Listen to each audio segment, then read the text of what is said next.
Welcome everyone to part one of the Nutrition Speaker Series. This is Nutrition Basics, Eating for Optimal Health. We're really excited to be offering this series, and we're so happy that you were able to join us today. This speaker series is hosted by Cadillac Fairview, and it's a part of the 2021 Occupant Engagement Program. My name is Courtney Colborn, and I'll be facilitating the Nutrition Speaker Series, so I'll be with you over the next few weeks. I'm a registered holistic nutritionist, and I'm really excited to have the opportunity to speak with you all over the next few weeks about nutrition in hopes that I can provide you with some easy to implement lifestyle changes, tips, and resources that will enable you to live healthier, happier, and longer lives. A little bit about me. I actually decided to pursue a designation in nutrition after years of struggling with my own personal health. And over the past 7 years, I've worked with hundreds of clients one-on-one and executed group nutrition programs, and also helped develop and implement employee wellness programs as well. For me, food was the most important part of my recovery and my journey to a healthier version of myself. So I really wanted to be able to help others realize this powerful impact that food can have on your quality of life, no matter if you're suffering from an illness or an autoimmune disease, or if you're just looking to feel better in every day of your life. So by helping others to make small changes in their lifestyles and routines, they're equipped to live their best lives, whether that's improving energy, to enjoy longer days running around with your kids, or losing weight to improve self-confidence or reduce illness and injury, or learning how to properly fuel your body just for increased productivity and success in your personal life. So food really plays such an important role in everything that we do. So I'm excited to be able to speak with you over the next couple of weeks and talk about a lot of these different elements. For today's session, I'll start by providing an overview of what is to come in the Nutrition Speaker Series, and then we'll dive into today's content.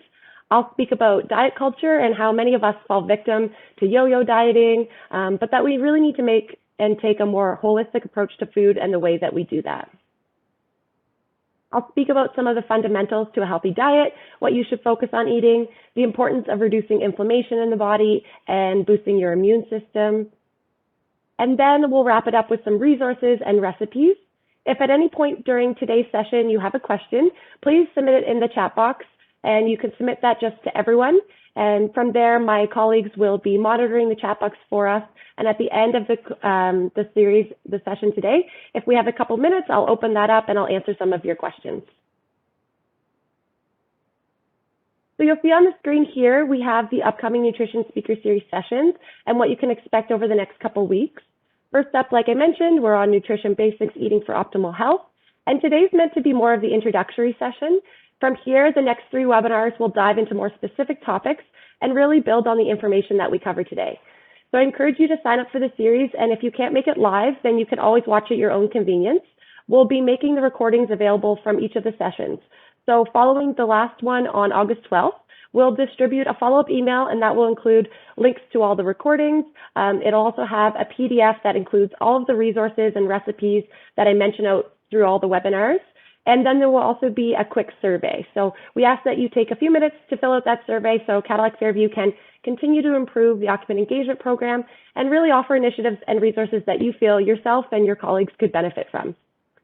The second session will be held this Thursday at the same time, and it is called Nutrition and Diet Mythbusters. So if you're ever feeling overwhelmed by conflicting diet rules, this will be a great session to join. We'll uncover some common diet myths and break down the stigmas around fat, sugar, protein, and carbs.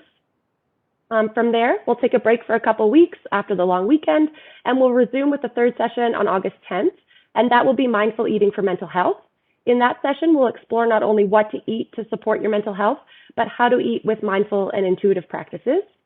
And then we'll wrap up the series with the 4th and final session on Thursday, August 12th, and that will be Greening Your Diet, the Future of Food. So because living sustainably isn't just about reducing single-use plastics, waste, water, and conserving energy, it also means choosing foods that are good for both your health and the health of the environment. So in that session, you'll learn how you can reduce the environmental footprint of your diet in a way that aligns with all the principles that we'll chat about through the first 3 sessions. So like I mentioned, I'm really excited for all the great content that we have coming your way. And if you haven't already signed up for the remaining series, we encourage you to do so. The emails are there on the bottom of the screen. So with that, let's dive into it. What is deemed healthy has really evolved throughout the ages, and I think that's something that we can all agree on. Nutrition is definitely not a one-size-fits-all concept, And learning to eat well is about going back to the basics, looking at what all these diets and success stories have in common. So today I want to talk to you about what healthy eating means now and how we can apply sustainable, flexible approaches in how we eat to ensure that we live our healthiest and longest lives. After decades of studies, doctors say there's no single diet that's right for everyone, but there are general parameters of what healthy eating looks like, and the key is your overall eating pattern. It's not exactly how much protein, fat, or carbs you're eating at every meal, or whether you're vegan or vegetarian. It's the pattern that's the healthiest is one that consists of nutrient-dense whole foods that come from nature and only have a few, if any, highly processed foods. When you improve the quality of the foods that you're eating with good variety, you can improve your body composition, which is that fat to muscle ratio. You can improve your blood sugar levels, insulin levels, blood pressure, and cholesterol. And when you're bringing all of those risk factors into a healthy range, it makes a huge impact on your long-term health and improves your daily energy levels and your well-being. It also makes a meaningful difference in how well your immune system functions. And that's an aspect of health that's more important than ever right now, because the most powerful tool that we have for fighting any sort of illness is a robust and strong immune system. I'll speak more specifically on how to focus on boosting your immune system shortly. Every day we're bombarded by nutrition and diet messaging, promising us the next best thing or magic diet that will solve all of our problems and help you lose 20 pounds in 20 days. It's really hard not to get distracted and to buy into these quick fixes. Between the food pyramid to celebrity-backed fad diets, there's a lot of noise and confusion surrounding nutrition. I'm sure many of you listening have fallen victim to the dieting cycle at one point or another, and I'll admit that I've actually tried probably almost all of these diets that you can see on the screen here, basically out of curiosity or to see, what those entail and how those affect your body. But as soon as you start one diet, you hear about a new program that promises better results, and you end up tossing one to try another. We're taught how to diet, but we're not taught how to eat for enjoyment, satisfaction, and nourishment. A lot of these fad diets prescribe a one-size-fits-all approach, but we need to move away from dieting and choose to respect and work with our bodies instead of constantly trying to change them. Diet culture has really shaped the way that we eat, and dieting can be extremely personal. When you're choosing to eat in a certain way, it has to be something that's sustainable for a long period of time, and that's ideally for the rest of your life. What I want you to remember are the fundamentals that we're going to focus on today. I want you to think about eating foods that nourish and flourish the good bacteria in your gut, and not focusing on eating for weight loss, rather focusing on eating for fuel and for pleasure. And I promise it's going to be a lot more fun and a lot more enjoyable in your everyday lives. By moving away from dieting and choosing to respect and work with your body instead of constantly trying to change it, you'll be able to make peace with food and really improve your relationship with it. I want to emphasize that everyone is unique in what their body needs, and I want to help you learn sustainable strategies and techniques to live a healthier life. One that doesn't focus on weighing your foods or calculating all of your macros, one that you can be confident in knowing that you're giving your body what it needs. That also doesn't mean that there isn't a time or a place for different styles of diets, including some of those that were on the last slide. For some people to transition to a healthier lifestyle and diet, they require structure and rules to follow to get started. For example, if you're trying the Whole 50 or the Whole 30, for instance, you're meant to focus on eating whole foods and eliminate sugar, alcohol, grains, legumes, soy, and dairy. It's similar in a sense to the paleo diet, but it's a bit more restrictive because you're not allowed to eat any natural sweeteners, and that includes anything from honey and maple syrup. While it's not sustainable for the long term for a lot of people, some participants that are learning in those Whole 30 diets are getting some of those great foundational habits. So they can carry some of those habits with them, and they're getting a better sense of how those different foods make them feel, and they can use the Whole 30 as a concept, or more so a stepping stone to a healthier lifestyle. So that's kind of something that I know works for a lot of different people, whether you're getting started and you're looking kind of to change up your diet or looking to just improve your energy levels. Sometimes getting started with a diet where there's some simple rules to follow or what foods to cut out can be helpful for you, but just know that it's not something that you need to be doing all the time, and you don't want to be in a completely restrictive space for that. If you're interested in exploring different styles of diets, it's really important to weed through which concept works best for you and your lifestyle and your family, and one that doesn't cause you any sort of stress. We've all been subject to diet culture messages, and we've been conditioned to believe that not only does thinness and dieting equate to health, but the pursuit is really respected, and that's something I disagree with. With that in mind, let's take it back a couple steps further to better understand the building blocks that our bodies need to function optimally, and how you can look at carbs, fats, proteins, and micronutrients in a different light, so you can experiment with the different styles of eating and determine what works best for you. Those building blocks or macronutrients that you can see on the left side of the screen, which are your carbs, proteins, and fats, and then your micronutrients, which are on the right side of the screen, your vitamins and minerals. Those are the foundation of everything that we eat, and they provide us with the fuel we need.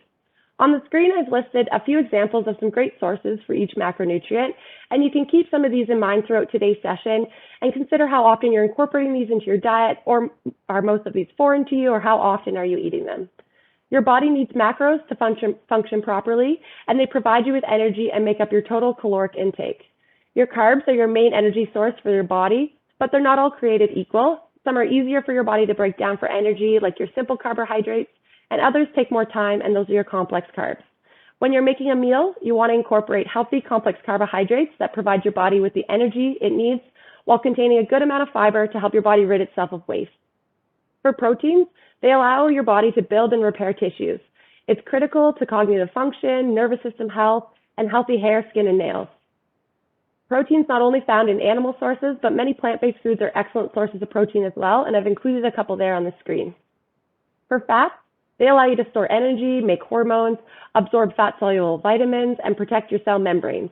And there's 3 types of fats that are important to remember. You have your trans fats, and those should be limited or eliminated from your diet.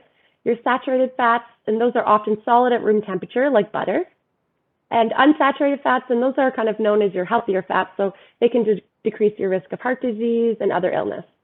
A common misconception is that you should avoid fat in your diet, but however, if you focus on consuming healthy fats in moderate amounts, it can actually decrease your risk for developing some diseases like heart disease and type 2 diabetes. Your micronutrients are on the right side, so your vitamins. They're necessary for energy production and immune function, and they're organic compounds, and they're made by plants and animals, so vitamin C and vitamin D are an example there. For minerals, they play an important role in growth and strong bones, fluid balance, and hydration. They're inorganic, and they exist in soil or water, so some examples of those would be zinc or calcium. And micronutrients are present in the foods that you eat, but in differing amounts, so that's why it's really important that you consume a varied diet. If you're eating the same foods over and over again, then your body's going to miss out on the essential nutrients that it needs to function. When you're setting up your plate, you want to fill it with bright and vibrant colors to ensure a nutrient-dense meal. That way you know that you're getting a lot of variation. You want to aim for at least 6 servings of fruits and vegetables a day. And while that might sound like a lot, you can consider the fact that a serving is approximately a half cup of cooked vegetables or a cup of green leafy or raw vegetables. If you're making a large salad, you could easily hit half your daily vegetables in one meal. You want to keep in mind that the way you prepare your vegetables can affect the amount of nutrients they contain, so try to enjoy them in a variety of ways. For example, when you're steaming your vegetables, they don't come in contact with water, and more vitamins are retained than when they're boiled. Even dry cooking methods like grilling and roasting also retain a greater amount of nutrients than when they're boiled. When you're searching for healthy fruits, the color is really important. So the deeper the hue, the better. Darker colors signify higher concentrations of powerful antioxidants and anti-inflammatory properties. And typically those fruits are less in sugar and carbs overall. Some of those healthiest fruits include like your raspberries, cranberries, blueberries, tart cherries, and pomegranates and citrus fruits. For the most nutrient-rich produce, you can opt for organic and local produce, and that way you're avoiding some of those harmful pesticides and chemicals, and you're allowing your body to focus its effort on energy, on digestion, and nutrient absorption, instead of focusing on ridding yourself of those toxins that are coming with those foods. If you're buying exclusively organic produce is a little cost prohibitive, you can always reference the environmental working groups Clean 15 and Dirty Dozen. So this is a list of fruits and vegetables where the organic label matters most. And it kind of breaks everything down into what you should purchase organic and other ones that you can get away with not purchasing organic. So ones that you can get away with not purchasing organic would include avocados, pineapples, onions, and papayas. Ones that you should opt for organic, strawberries, spinach, kale, and apples and things like that.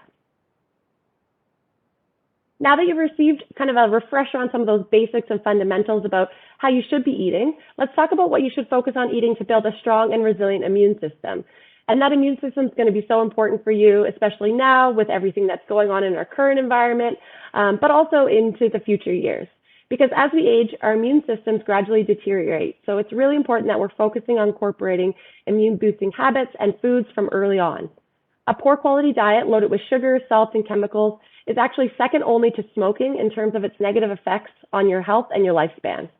When it comes to lifestyle habits, You want to limit the amount of stress that your body is under as much as possible. So whether that's quitting smoking or cutting back on alcohol, you want to reduce the amount of toxins that your body has to process, and you want to make sure that you're getting enough sleep. Sleep is really important because when you rack up a sleep debt, your immune system is going to be the first to suffer.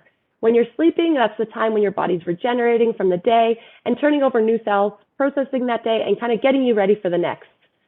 You also want to get that blood pumping through some sort of exercise. It doesn't need to be high intensity. Rather, an evening walk can do wonders by getting your lymph and circulatory systems moving. And of course, you want to stay hydrated. So your body needs water to flush those toxins, whether they're coming from the food you eat, the air you breathe, or the makeup that you're using. Water transports nutrients throughout our bodies, and it's crucial for keeping us healthy in so many different ways. When your body's under even low-grade stress that continues day in and day out, it causes the body to produce too much cortisol, which is a stress hormone, and over time, elevated cortisol levels actually lower your resistance to fighting off infection and contribute to poor sleep and higher blood pressure. You want to do more of what you love and less of what doesn't bring you joy. For food, foods from nature are almost uniformly beneficial, but not everyone responds to them in the same way. So discovering which wholesome foods are best for each of us is really the next frontier in nutrition science. Vegetables alone give us vitamins, minerals, and micronutrients that feed our gut bacteria. And actually 70% of our immune system lives in the gut. So taking care of it will actually help take care of the rest of your body. What can you do to boost your immune system function aside from filling your diet with whole foods and limiting processed foods? You need to pay attention to clues like how your diet affects your weight, your level of hunger and fullness, your mood, your productivity, even your blood pressure and your heart rate. And you need to get to know yourself better and start cutting out those things that don't agree with you and negatively impact any of those things that I just mentioned. You need to seek out those antioxidant-rich foods that help fight oxidative stress, like colorful fruits and vegetables like berries, spinach, and cabbage, and focus on consuming plenty of vitamin C, E, and selenium-rich foods. Now that we've talked about how to boost your immune system, I want to build on the notion of reducing stress on the body and how important it is to reduce inflammation day in and day out.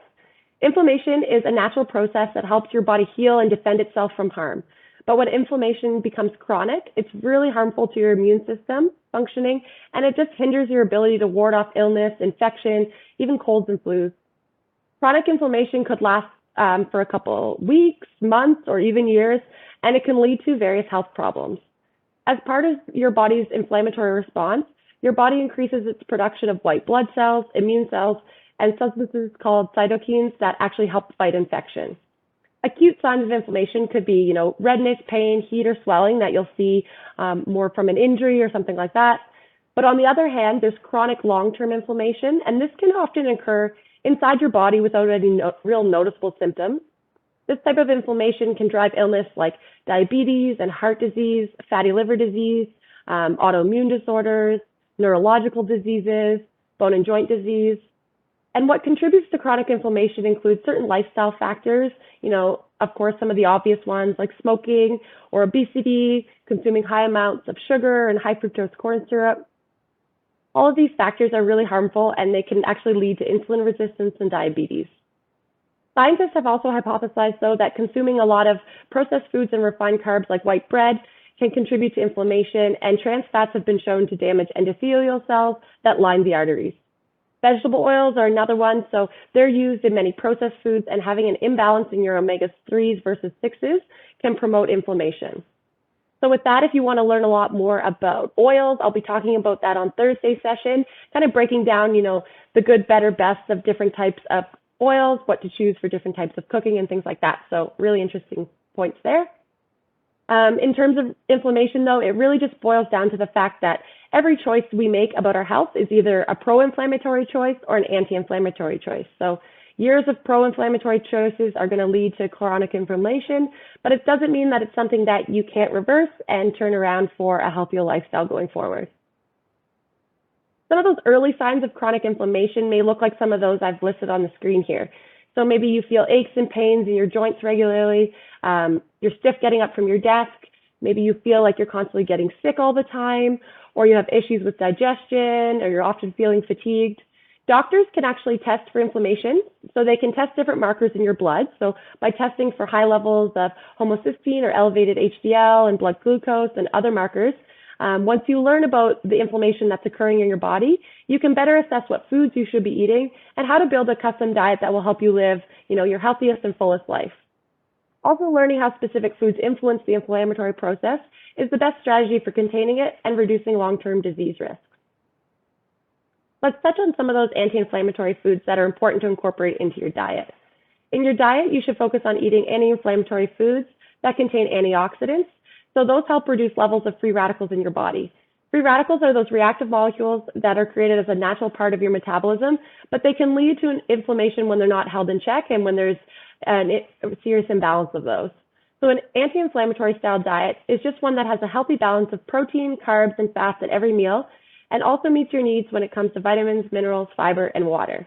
The most popular styles of eating that reduce inflammation are the Mediterranean-style diet, vegetarian, and even just a simply balanced carb diet. So there's lots of different ways that you could focus on anti-inflammatory protocols and different ways that you can help improve your overall health that way. I've been talking about processed foods and refined carbs and sugars. And so how should you limit those? What do they look like? And what specifically should you be avoiding?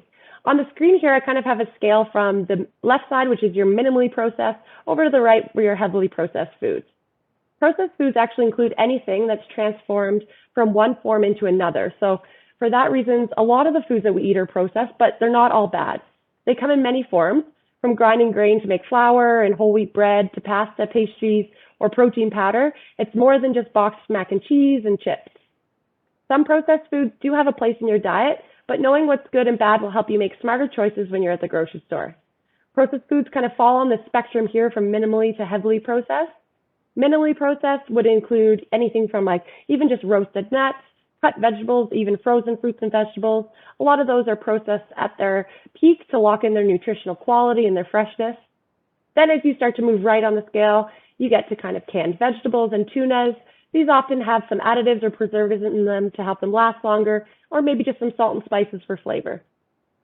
You get to the middle of the scale, and these foods are what may be seemingly healthy, but have ingredients added them for flavor and texture, and those ingredients would be sweeteners, spices, oils, maybe even colors or preservatives. So these could include salad dressing, jarred pasta sauces, and yogurts. And then we move further to the right, and we're at those kind of ready-to-eat meals, and those are that could include anything from microwavable meals or frozen dinners and things like that.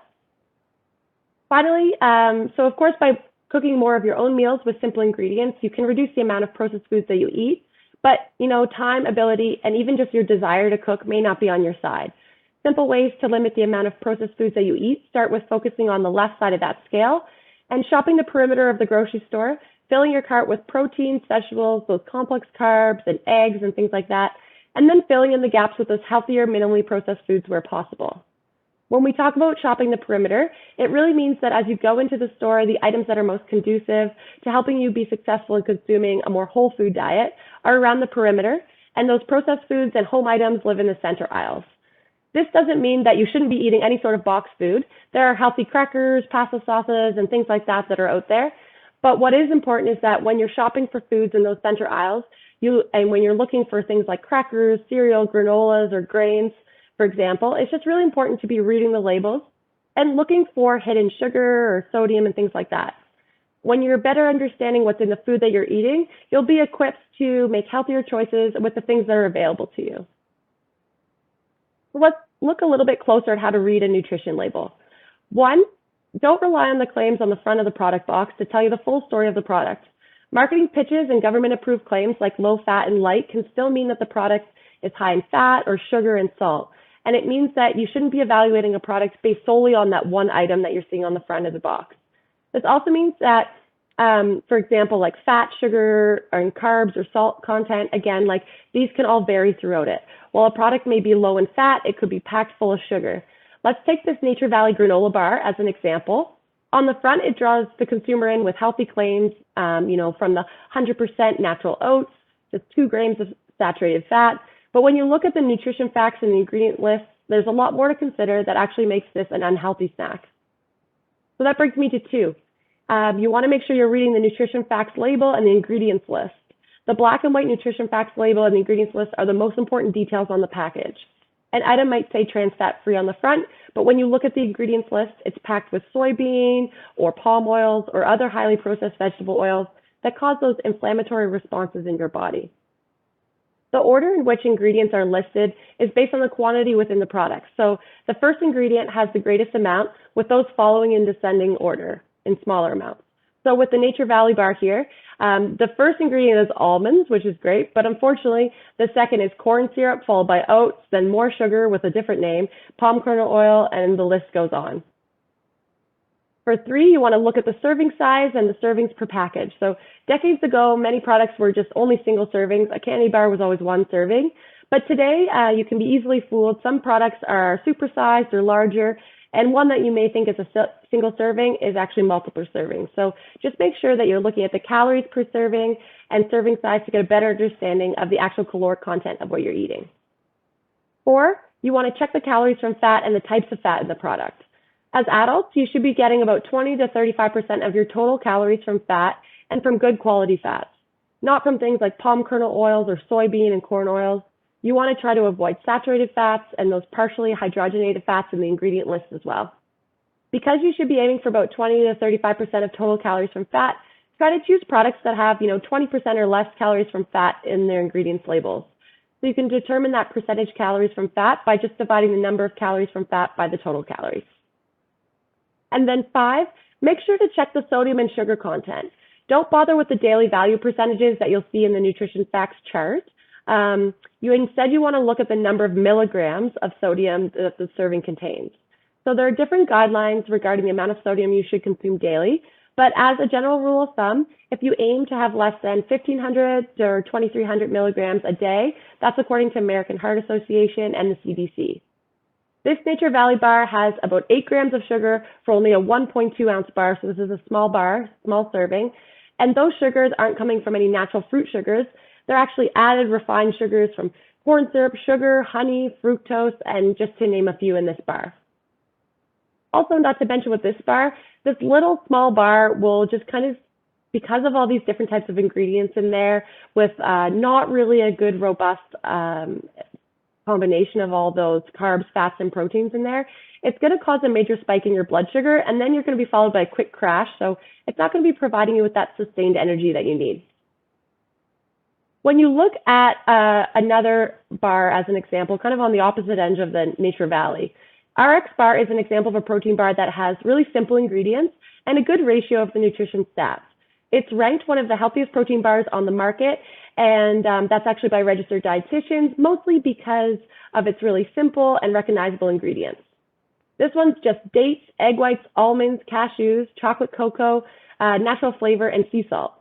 And while it's 20 grams larger than the Nature Valley bar that we were just looking at, it packs far more protein, and the sugars are only coming from natural sugars in this bar, just from dates. So there's no added refined sugars, there's no processed oils and vegetable oils, and all these other things that your body's going to have to work overtime in terms of ridding those toxins and getting rid of them.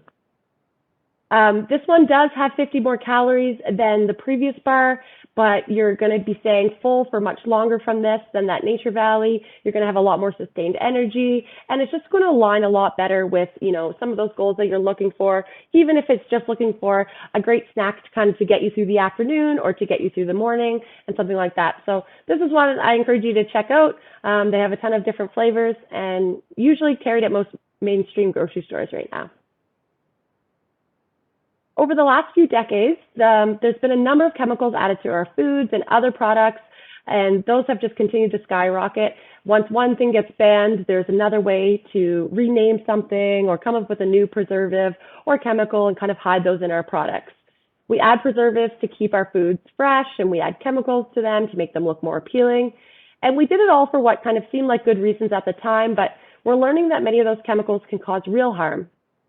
So in a policy statement from the American Academy of Pediatrics, they warn about these specific ingredients and their harms, and they point out that often a lot of these ingredients are worse for children.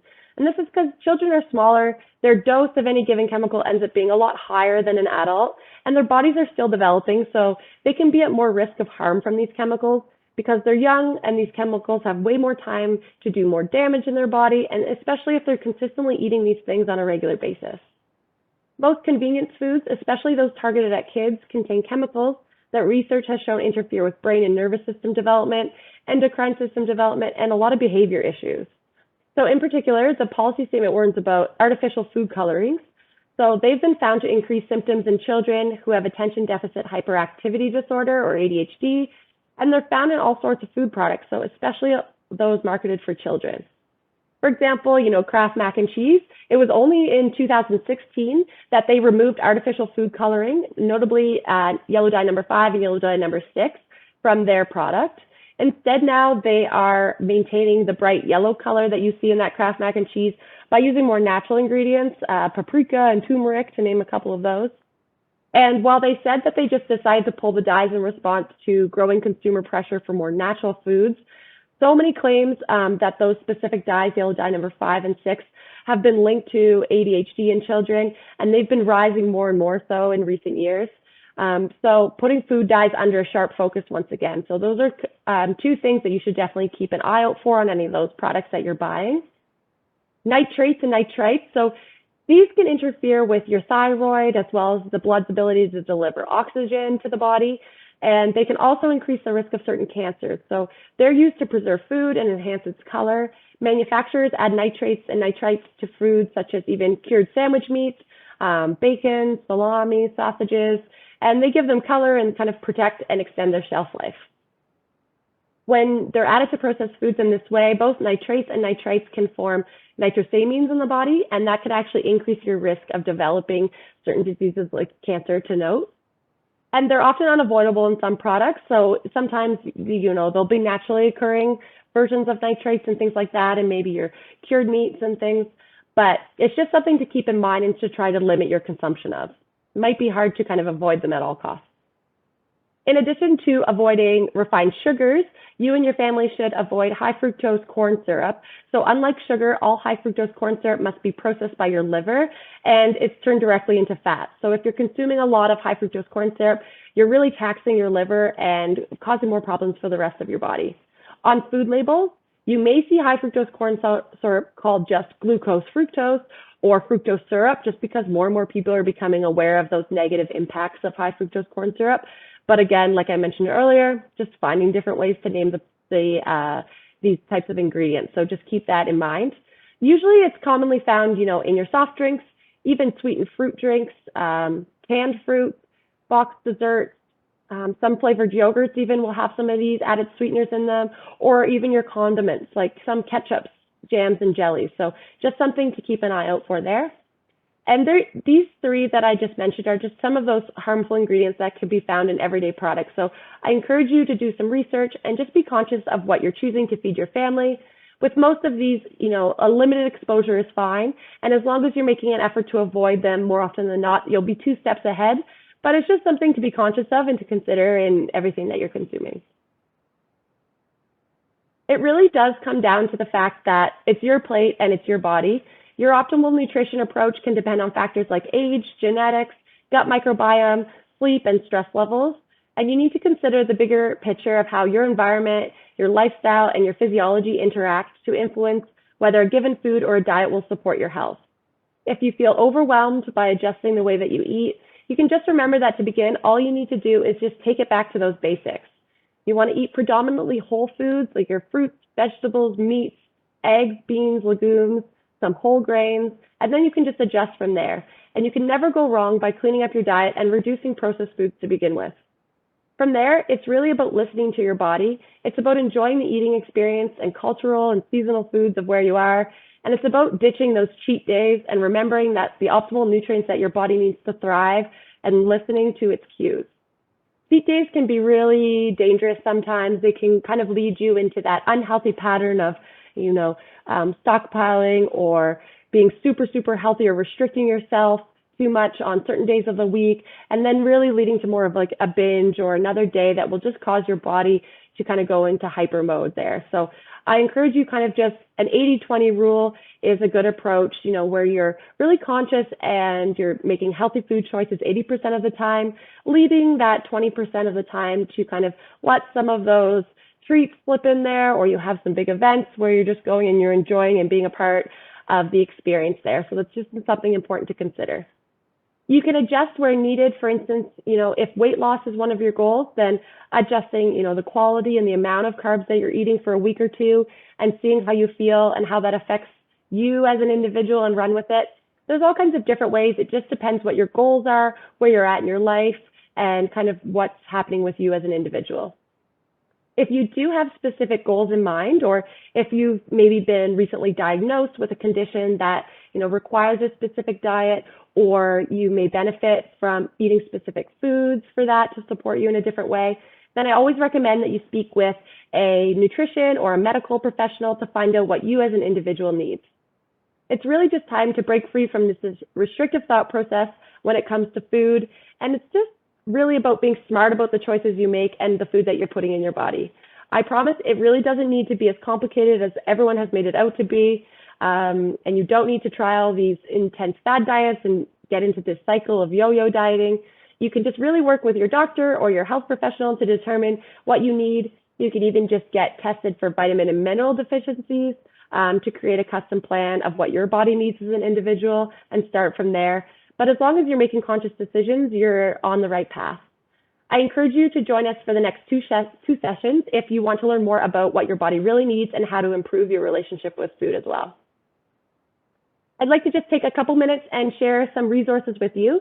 As I mentioned at the beginning of the session, we'll be sharing a PDF with all of these links, recipes, and apps that are mentioned throughout the series, and that will be distributed after the final session in August. So if you want instant access to these, you can scan the QR codes that's on the screen here with your cell phone camera, and it will open up a direct link to the resource. Up on the screen here, I've included a couple easy resources for those that may need a little structure to get started if you're looking kind of to make healthier choices and looking at portion sizes and things like that.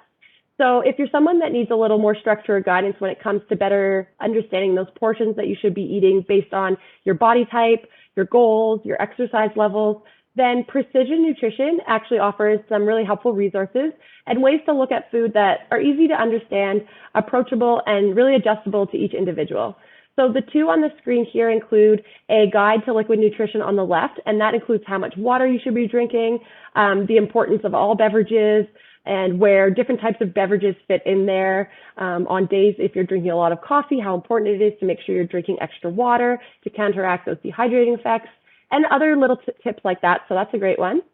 And then on the right, you can see just a portion control guide. So this one can be helpful to determine what portions you should be eating, and they give you kind of everything in terms of hands. So something that you can kind of take with you anywhere and focus on eating that in different styles of size meals throughout the day. So another great one.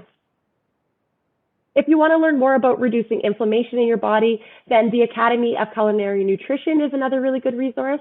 So by scanning that QR code, you'll find tips, resources, there's shopping lists, and even just lifestyle recommendations, and to kind of get you on that plan and process of thinking about how you can make those anti-inflammatory choices instead of those pro-inflammatory choices day in and day out.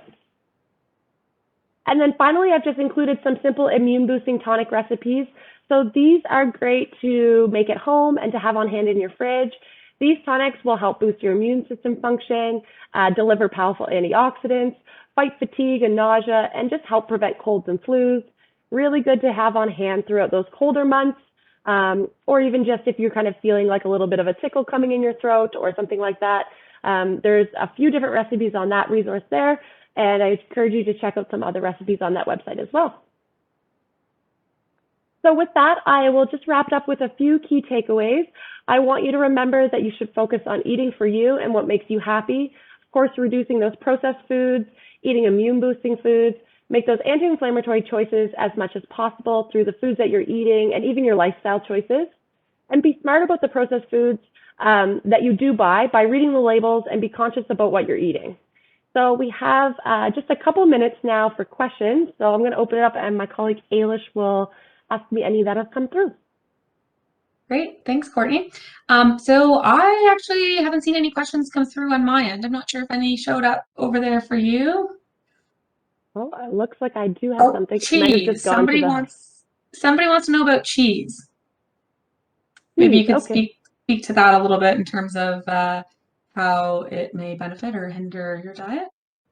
Sure. Definitely there's different quality of cheeses that are out there for you in terms of the types of milk or the dairy that they're being using to make the cheese. So that's important, something to consider. If you have something, that's made from like a skim milk or a light cheese, that won't be bringing forward as many of those nutritional benefits as something that you might get out of, a full fat cheese or your hard cheeses and things like that.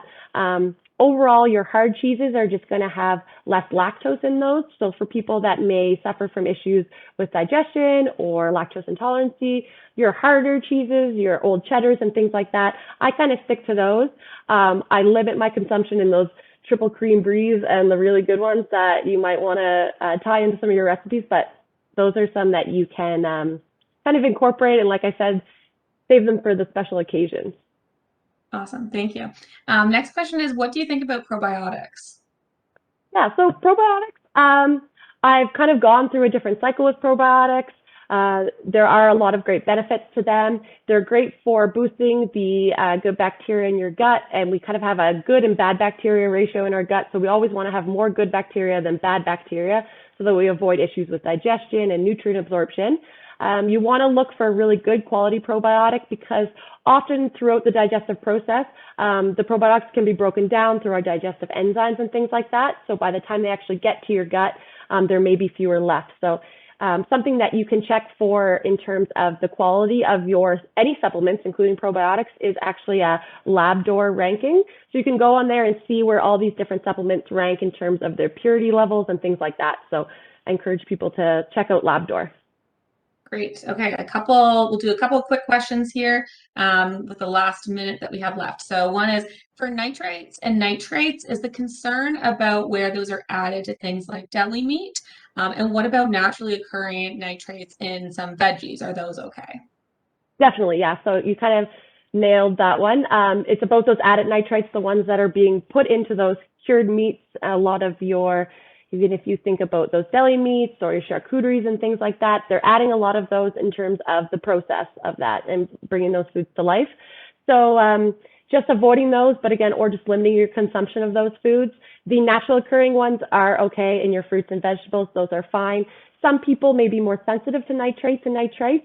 And even that'll come through when they drink some wines or even some of those specific vegetables, but that's kind of an individual basis.